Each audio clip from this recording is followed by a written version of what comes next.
Hello student के एसन chemistry classes में आपका स्वागत है। कैसे बच्चों आप लोग। आज हम बात करेंगे यूपी बोर्ड कक्षा 12 रसायन विज्ञान के पाठ्यक्रम के बारे में। ठीक है कि आपके पाठ्यक्रम में 30% का जो कोर्स हटा दिया गया है वो कौन कौन से चैप्टर हैं और कौन कौन से टॉपिक है, तो आज हम उसके बारे में बात करने वाले हैं। जैसा कि आपके सामने दिया गया है, वो आपके सामने देखिए लिखा हुआ है यूपी बोर्ड कक्षा 12 रसायन विज्ञान पाठ्यक्रम, जिसमें लिखा हुआ है इकाई और ये शीर्षक और अंक।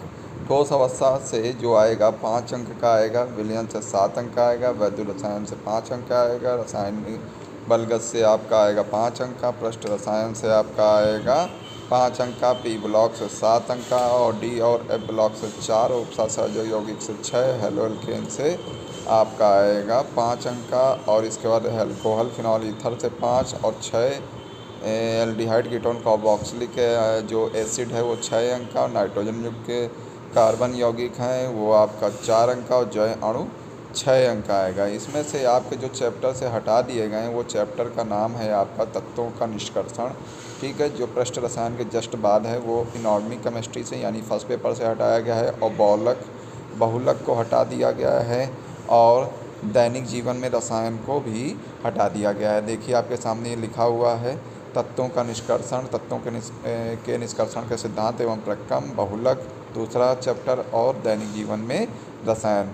तो पहला चैप्टर जो है आपका वो आपका अकार्बनिक रसायन से है, और दूसरा और तीसरा जो ये चैप्टर है ये ऑर्गेनिक केमिस्ट्री यानी कार्बनिक रसायन से हटाए गए हैं।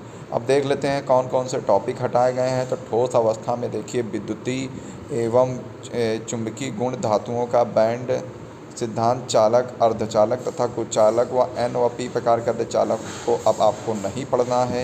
इसको छोड़ के जितनी भी चीज़ें बचती हैं उनको पढ़ना है। विलयन चैप्टर में से देखिए क्या हटा दिया है।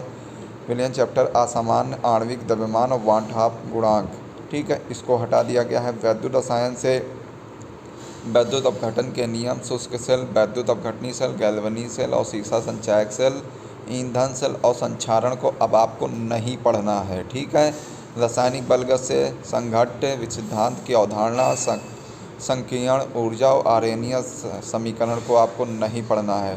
चैप्टर 5 में देखा जाए पृष्ठ रसायन में समांगी और विसमांगी उत्प्रेरक को नहीं पढ़ना है, सक्रियता और चयनात्मक उत्प्रेरक को नहीं पढ़ना है, एंजाइम उत्प्रेरण को नहीं पढ़ना है, और पायस के जो प्रकार होते थे अब उनको भी नहीं पढ़ना है। ठीक है, पी ब्लॉक की बात कर लेते हैं। तो पी ब्लॉक के जो तत्व हैं, अब देखिए यहाँ से इन्होंने सीधे क्या पृष्ठ रसायन के बाद का जो चैप्टर था तत्वों का निष्कर्षण उसको हटा के ये पी ब्लॉक में आ गए हैं। ठीक है, पी ब्लॉक में से वर्ग 15 के तत्व नाइट्रोजन के ऑक्साइड, फास्फोरस के अपर रूप और फास्फोरस के यौगिक, फास्फिन हैलाइड, PCl3 PCl5 का बनाने की विधि, विचरण का मतलब है बनाने की विधि और गुणधर्म, और ऑक्सी अम्लों का परिचय ये नहीं पढ़ना है आपको।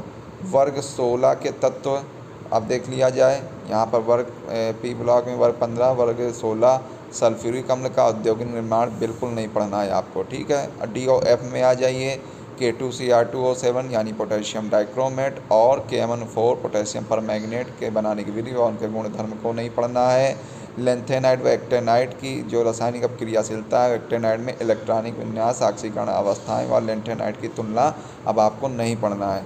और जो आपका इनऑर्गेनिक का लास्ट चैप्टर है कोऑर्डिनेट कंपाउंड यानी उपसहसंयोजक यौगिक, इसकी संरचना एवं त्रिविम समावयवता, आइसोमेरिज्म को नहीं पढ़ना है, धातुओं के निष्कर्षण और गुणात्मक विश्लेषण, और जैविक निकायों में उपसहसंयोजक यौगिकों का महत्व को नहीं पढ़ना है।